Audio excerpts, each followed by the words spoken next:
सही सोच है, क्या गलत है? तो शराबबंदी है तो शराबबंदी से तो महिलाएं ज्यादा खुश हैं। आप बताइए, है शराबबंदी? नहीं, क्या लोगों के पास बुद्धि नहीं है या फिर हमारे पास लोग नहीं है? तो ये सोचने की चीज लगता है कि कहते हैं होम डिलीवरी ये होती है शराबबंदी। कागज पे लिख देने से हो जाती है शराबबंदी। ये शराबबंदी ने तो रोजगार दे के रखा है युवाओं को। लैंड माफिया, अनाज माफिया, शराब माफिया, बालू माफिया, इन सब ने। मैम प्रशांत किशोर जी को लेके आज आप जनसुराज के संस्थापक एवं पदयात्रा के सूत्रधार आदरणीय प्रशांत किशोर जी के बारे में हम क्या कहेंगे? बिहार की जनता कह रही है कि एक भगवान के रूप में इस धरती पर आए हैं, जो व्यवस्था परिवर्तन करने निकले हैं, जन जागरण करने निकले हैं। लगातार 2 साल से पदयात्रा पर थे प्रशांत जी, और अब जो है वो राजनीतिक पार्टी के तौर पर लॉन्च कर रहे हैं। लगता है कि 2025 में जो है तीसरा विकल्प के रूप में बिहार को मिल पाएगा? देखिए, पदयात्रा रुकी नहीं है, पदयात्रा चल रही है। मैं कह रहा हूँ कि 2025 में जो है लग रहा है कि तीसरा विकल्प के तौर पर देखा जा रहा है। यहाँ जनसुराज जो राजनीतिक दल बन रहा है आज ऐतिहासिक तौर पर, ये 1 करोड़ बिहारियों के समर्थन से बन रहा है। तो जब 1 करोड़ बिहारी हमारे साथ हैं और भी नए लोग हमसे जुड़ रहे हैं, तो जब जनता ही चाह रही है एक राजनीतिक विकल्प, तो इसे रोकने वाले हम कौन होते हैं? बिहार के इतिहास में पहली बार देखा जा रहा है कि इतने तादाद में एक राजनीतिक पार्टी का गठन हो रहा है। क्या सोचते हैं? खुश हूँ, हर्ष का विषय है ये। बहुत गौरवान्वित हूँ कि बिहार की जनता एक राजनीतिक विकल्प चाह रही है। मौजूदा व्यवस्था से ध्वस्त होकर, परेशान होकर जब बिहार की जनता हमसे जुड़ रही है और हम में एक उम्मीद देख रही है, तो बस अब दुआ है कि हम उस उम्मीद पर सरासर अंत तक खरे उतरे। पहले प्रशांत किशोर जी कह चुके हैं कि हमारी सरकार में और हमारी पार्टी में सबसे ज़्यादा तो महिलाओं को ध्यान में रखा जाएगा।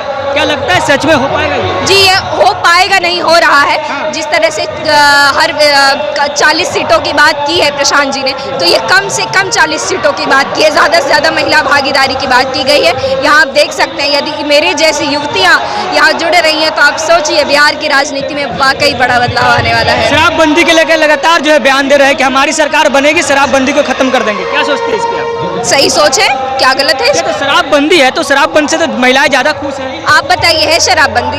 नहीं, तो आप ही नहीं बताइए, है कितनी है? मतलब शराबबंदी तो है ना। आप यहाँ चौराहे पर खड़े होकर बोलिए शराबबंदी। लोग कहते हैं होम डिलीवरी ये होती है शराबबंदी। कागज पे लिख देने से हो जाती है शराबबंदी। प्रशासनिक तौर पर क्या मौजूदा व्यवस्था ने किया है शराबबंदी को लागू? बताइए। आप महिलाओं के लिए देखा जाता है कि शराबबंदी एक अलग मतलब उपलब्धि गिनाते हैं नीतीश कुमार जी।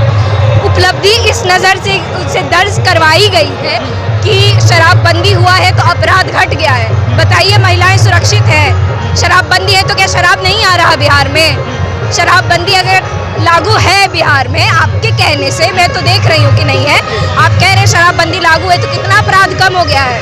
क्या ये शराबबंदी ने तो रोजगार दे के रखा है युवाओं को। लैंड माफिया, अनाज माफिया, शराब माफिया, बालू माफिया, इन सब ने रोजगार दे के रखा है बिहार के युवाओं को। इस बार के आगामी 2025 के विधानसभा चुनाव में एक है जात बिहार के युवा। जब बिहार के युवा चाह रहे हैं बदलाव, तो जरूर होगा बदलाव।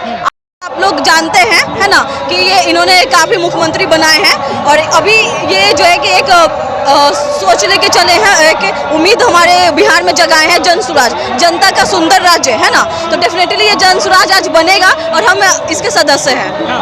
क्या तेजस्वी यादव जी भी तो युवा है, चिराग पासवान जी भी युवा है, लेकिन अब प्रशांत किशोर जी के साथ देखिए वो युवा है ना, और इनमें दोनों में काफ़ी अंतर है ना। क्या अंतर? बहुत अंतर है डेफिनेटली। लाइक कि उनका जो है वो कहीं ना कहीं एक उनकी फैमिली बैकग्राउंड, वो सारी चीज़ें उनको मौका दिया गया। वो अभी तक गवर्नमेंट में है लेकिन कुछ न्यू नहीं हो रहा है। अभी भी आप देखोगे तो जो सूची है तो बिहार सबसे पिछड़ा राज्य की सूची में आता है ना। तो क्यों है? हमने तेजस्वी यादव को भी एज उप मुख्यमंत्री हमने देखा है। उनके फैमिली में उनके पिताजी रहे हैं मुख्यमंत्री, उनकी माताश्री भी रही है, पर क्या उन्होंने कभी बिहार के लिए काम किया? पलायन को रोका, शिक्षा पे काम किया? आप सरकारी स्कूल की हालत देख सकते हो, यहाँ के सरकारी कॉलेजेस की देख सकते हो हालत, है ना।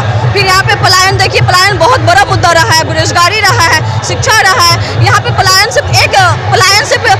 रोजगार के लिए नहीं हो रहा है, शिक्षा के लिए भी लोग पलायन कर रहे हैं, है ना। आप बहुत सारी यूनिवर्सिटियों में जाकर देखोगे तो मैक्सिमम आपको बिहार के लोग मिलेंगे, वहाँ पढ़ने के लिए जा रहे हैं, कोचिंग के लिए जा रहे हैं। तो आखिर हमारे बिहार में ऐसी क्या कमी है? क्या लोगों के पास बुद्धि नहीं है या फिर हमारे पास लोग नहीं है? तो उनकी सोचने की चीज़ है। लगता है कि प्रशांत किशोर जी सत्ता में आएंगे तो ये सब चीज़ों पर ध्यान दें। देखिए बिल्कुल देंगे, डेफिनेटली वो ध्यान देंगे, तभी तो मैं यहाँ पे आई हूँ, है ना। तो उनकी जो 3 एम है, सही लोग, सही सोच, सामूहिक प्रयास, ठीक है। तो बिल्कुल इससे लोग जुड़ेंगे और काम करेंगे इस पर। आप महिलाएं हैं और प्रशांत किशोर जी पहले ही कह चुके हैं कि हमारी पार्टी में जो है महिलाओं की अच्छी भागीदारी होगी। जी, उन्होंने कहा है कि 40% महिलाओं की भागीदारी हो देगी। जी, उन्होंने कहा है कि 40% महिलाओं की भागीदारी रहेगी इस पार्टी में। फिर से एक बार जाते जाते क्या कहिएगा प्रशांत किशोर जी? जय बिहार, जय जय बिहार। अच्छा।